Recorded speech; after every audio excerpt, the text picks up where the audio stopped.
250 years ago, on March 17, 1776, British forces were forced to evacuate Boston following General George Washington's successful placement of fortifications and cannons on Dorchester Heights, which overlooks the city from the south.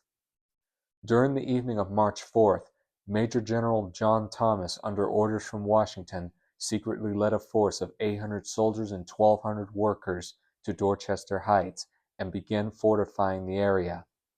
To cover the sound of the construction, American cannons besieging Boston from another location began a noisy bombardment of the outskirts of the city. By the morning, more than a dozen cannons from Fort Ticonderoga had been brought within the Dorchester Heights fortifications. British General Sir William Howe hoped to use the British ships in Boston Harbor to destroy the American position, but a storm set in, giving the Americans ample time to complete the fortifications and set up their artillery. Realizing their position was now indefensible, 11,000 British troops and some 1,000 Loyalists departed Boston by ship on March 17th, sailing to safety of Halifax, Nova Scotia. The bloodless liberation of Boston by the Patriots brought an end to a hated 8-year British occupation of the city. Known for such infamous events as the Boston Massacre, in which 5 colonists were shot and killed by British soldiers. The British fleet had first entered Boston Harbor on October 2, 1768, carrying 1,000 soldiers.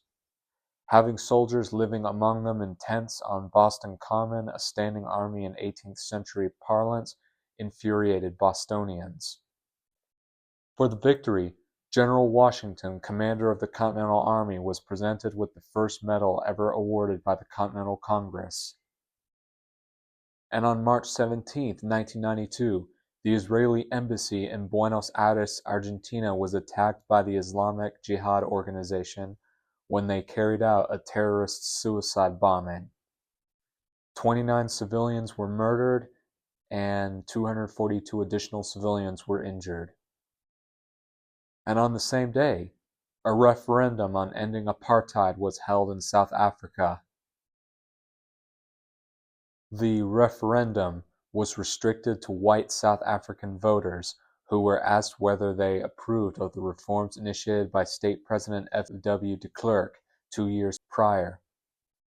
These reforms aimed to dismantle the apartheid system that had been in place since 1948. The outcome was a decisive victory for the yes vote, leading to the eventual end of apartheid. This marked the final time that only white voters participated in a national vote, as universal suffrage was introduced 2 years later for the country's first non-racial elections. Well, that's all the history I have for today. But the good news is that today is St. Patrick's Day, and look what I'm wearing right now. I'll give you a closer look. This is the shirt that I'm wearing today, and I hope you like it. If any of you are wearing green today, then you're all good on not getting pinched. But those of you who are not, it's alright, because some people don't believe in that. Well, if you like what you hear, don't forget to leave a comment down below and subscribe.